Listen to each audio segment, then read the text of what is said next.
I'm aware this sounds like clickbait, it's not. Quick disclaimer before I begin, I shouldn't even have to say this, but I'm gonna get shitty comments if I don't. Me and Danny are absolutely over the moon about this pregnancy now. We're really excited to have the baby. However, we could have easily been in a position where we weren't excited about having the baby. We could have been in a less stable, comfortable relationship. We could have broken up before we even found out. In general, having a baby is a huge, huge life-changing event that the majority of people plan for ages, they save for ages, they put a lot of thought into how it's going to change their lives and their relationship, and you know, we didn't get that choice. Like, finding out halfway through a pregnancy that you're pregnant is never going to be ideal. It puts me and the baby at higher risk. It means that it's more difficult to monitor the baby's health, any potential birth defects and things like that. So I could have been doing things that pregnant women aren't meant to be doing, like drinking and smoking and stuff. It's just generally not very ideal to find out 5.5 months in. So if at any point I seem a bit annoyed or resentful of the situation, or I use any kind of negative language, just know that that's not directed at the baby or the pregnancy. It's directed at the fact I found out when I did, in the way that I did. Because ideally no one wants their first pregnancy to go the way that mine has gone. But yeah, that's just a disclaimer.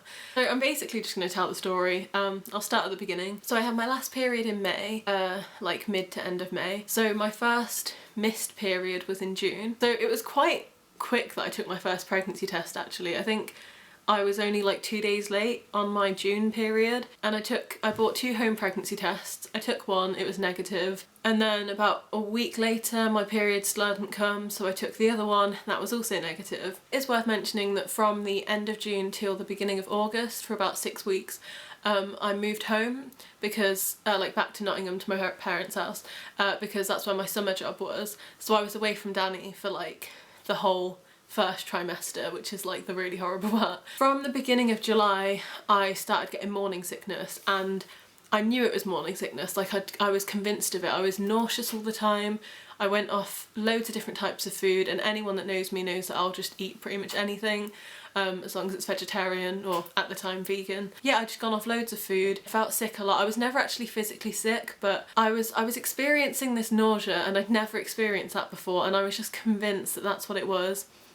I really didn't feel right, I just felt horrific. It was making me moody, it was making me like really snappy. I guess mood swings you could say, like hormonal in general. And I was so convinced I was pregnant. Obviously I'd already had 2 negative tests, so I bought 2 more. This was around July 10th maybe.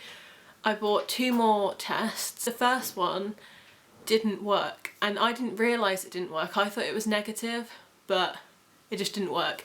So you have 2 windows on a test. You have one to say whether or not the test worked, and then the second one says what the results are. And I just read it wrong. I hadn't ever bought those tests before. I know it should be pretty straightforward. It didn't work, and so I assumed again that that was another negative one. So then I took another test around mid-July, and I'm not gonna lie, this one kind of said I was pregnant. It wasn't, if I'm completely honest, I'd say it wasn't a negative or a positive. The line that said I was pregnant was so faint, and I know they say no matter how faint it is, if it's there it means you're pregnant. It was so faint that I just really wasn't sure, and I didn't want to. When I looked at that test I didn't think fuck I'm pregnant, I just thought I don't really know what this is trying to tell me right now.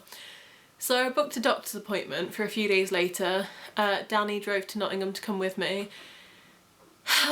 Worst doctor's appointment of my life. It was an on-call doctor, so it wasn't my usual GP. And he was like this middle-aged Indian man, and I went in and said, hey, I think I might be pregnant, can you do a test for me?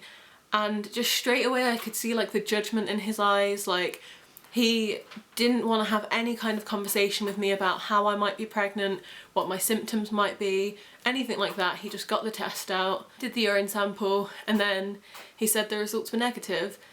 And I was like, okay, so that's my, what, 5th test saying I'm negative. So I kind of dropped the whole pregnancy thing, but I was like, do you know what it could be? Do you know why I am feeling so rubbish? Because this is fucking horrible. Like, I just felt so horrible every single day, morning and night, and I was just like, please help me.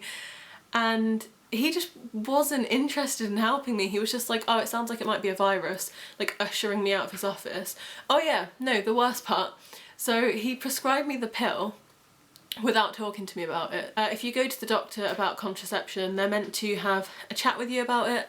They're meant to talk about all your options, look at your medical history and your like mental health and things like that, and see what's right for you and what the pros and cons of each different type of contraceptive are. He didn't do that. Like, me and my sisters aren't even allowed to take the regular pill because of like family medical history. So he went to prescribe me the regular pill, and I was like, I can't take that, but I can take the mini pill, which is the one that you take like every single day. So he prescribed me that instead, and yeah, he hadn't even checked, he hadn't even spoken to me about my medical history or mental health, or asked me what I wanted to do or anything like that.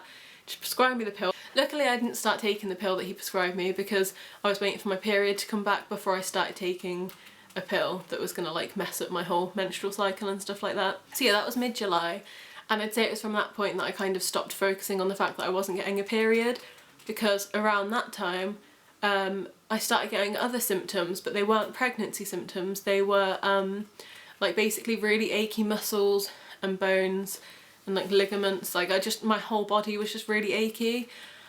Specifically like my shoulders and upper back, and then I was just tired all the time. Then I had moved doctors to one in Leeds, and I went to them, and they basically said I was like vitamin D deficient and iron deficient, which made a lot of sense because I went vegan in like last November, and I know that I'm not going to shit talk veganism, that's not what this is about, but I know that if you're not careful with your vegan diet you can get deficient in things, and I hadn't been taking any kind of like multivitamins or whatever throughout when I became vegan, so, and I didn't have the most wholesome diet, so it made sense that I was like lacking in a couple of things. And also basically if you have dark skin and you're living in the UK, you're pretty much vitamin D deficient, like whether you eat meat or not. So when they told me that I was vitamin D and iron deficient, I looked up the symptoms, all of that made sense, and from then on all of my, like anytime I had any kind of symptom wrong with my body, I ruled it down to the fact that I was deficient in whatever. I was on medication for it, I was taking vitamins, so started to get better. This was I guess like August, September time. Started feeling loads better. Kind of forgot that I just hadn't had a period in like 4 months at this point. One thing I will say is every time I spoke to a doctor about my iron deficiency, this was like 4 different doctors said this, every time I mentioned it they'd say, oh, have you been getting really heavy periods? And I was like, no, actually quite the opposite, I've not had a period at all. And then they'd just be like, oh, weird. I think 1 or 2 were like, do you think you're pregnant? And I was like, oh no, went to the doctors, took 5 tests, I'm not pregnant, it's not that. And then they just left it, they just dropped it, like, and this was literally, I think 4 different doctors. So yes, that was around, I'd say August, September, and like the first week of October, I was feeling pretty good because I was in my 2nd trimester, which is like the good trimester. Obviously I didn't know that, but yeah. Also, one thing I'll mention, I wasn't really drinking throughout all of this time because of my vitamin deficiencies, slash obviously the fact I was pregnant but I didn't know.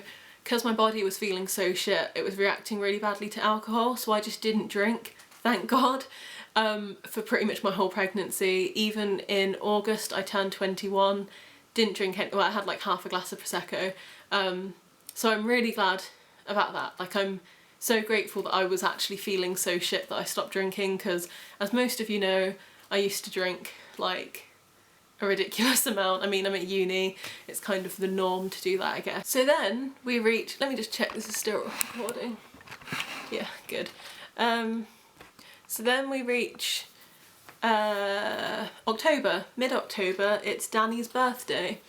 So this might be a bit TMI, this next part, but I bought new underwear for Danny's birthday, and I never usually buy new underwear. I haven't for a long time, just because it's expensive and what's the point, I don't know.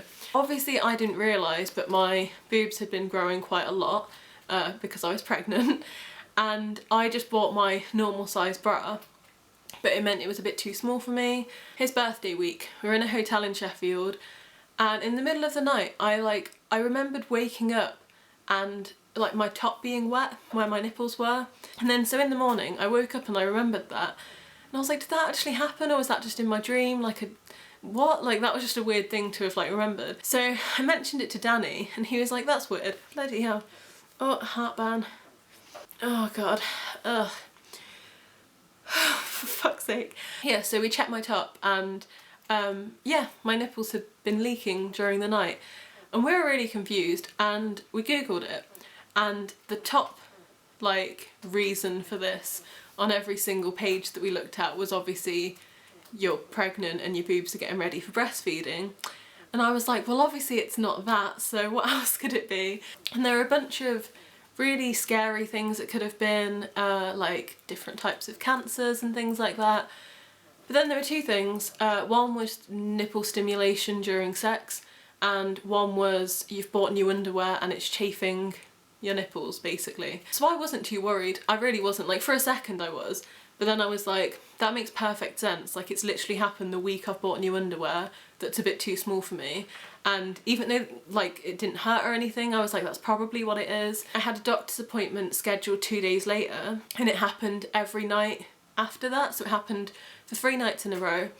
So when I went to my doctor's appointment, which was just a checkup to see how I was getting on with like my iron and my vitamin D and stuff, she brought up the fact that I had really low iron and asking me about if I had heavy periods, and I said no, I've not had a period in, I think by this point it had been like 5 months. And she was like, you sure you're not pregnant? I was like, I'm pretty sure. I've not had a test since July, but I don't feel pregnant, because bear in mind at this point I was 5 months and you couldn't tell at all, like you couldn't see a difference in my shape. And I was like, I'm like 98% sure I'm not pregnant, but could be, I guess. So I let her take a urine sample, and then she went to do a pregnancy test and there wasn't any in her office, surgery room thing. She went around the whole of this doctor's surgery and they didn't have any pregnancy tests, like they'd just run out. She was like, okay, I'll send it off to a lab and you'll get your results next week. And I was like, whatever, I'm not pregnant anyway, so I don't care. And then she was like, for my own peace of mind, can I just feel your tummy? And I was like, okay. So I lay down and she was like squidging my tummy, like the bottom bit and like the top bit. And she was like, yeah, I can't feel anything. 5 months in you'd be able to. So she was like, even if you are pregnant, it will be an early thing. It'll be like you're 1 or 2 months pregnant. So that was on Thursday. Then on Friday I got a missed call off an unknown number. And obviously I didn't know who it was, so I couldn't call them back. Then it was a weekend, doctors is closed. Monday or Tuesday or something, I called the doctors and I was like to the receptionist, I've not had a call, so I'm guessing like it was negative, but I was like, I'm just wondering if my results came back. And she was like, yeah, they've come back, they're positive. I mean, I was annoyed because I was like, this isn't how I wanted to find out. Like I hung up the phone, Danny just looked at me and was like, are you pregnant? And I was like, yeah. I don't know if romantic's the right word, but you want that lovely moment where you do like a home pregnancy test and you find out and you can tell your partner in whatever your chosen way is. And this just wasn't that. This was panic and shock and not knowing how far along I was and being scared because I was ill at the time. I was anemic and I had low vitamin D and I was just so weak. And I was like, there is no way I can carry a baby when I'm like this. Like it was pure panic. I'm in my 3rd year of uni. I wanted to finish that first. I didn't have that initial happiness. I was just overwhelmed. It wasn't a negative feeling and it wasn't a positive one. It was just overwhelming panic and stress basically. Sorry, my camera battery's full, so I'm gonna have to wrap this up like really quickly. But yeah, I hope that sheds a bit of light on how we didn't know for so long, because obviously I was having symptoms and I was trying to figure out what was wrong with me, but I had so many negative pregnancy tests and so many doctors telling me I wasn't pregnant. Oh yeah, also just to finish up, after we found out, I got an emergency doctor's appointment that day. We got an emergency scan a few days later. That was when they told us it was 23 weeks and 5 days. It's really far along. That was probably the biggest shock of all, was that I'd been pregnant for like our whole relationship and just not realised. But yeah, I think we've handled it really well. I think a lot of couples, I think it's a make or break situation. We'd already been like planning our wedding the week we found out that we were pregnant, so at least we were like heading in that direction anyway. It's just a case of like everything's sped up a little bit now. But yeah, we're really happy about it. Obviously I wish the circumstances had been a bit different, and obviously I wish we'd been a little bit more prepared, but we're just taking it as it comes. But yeah, like the video if you liked it, subscribe if you haven't, etc. Bye.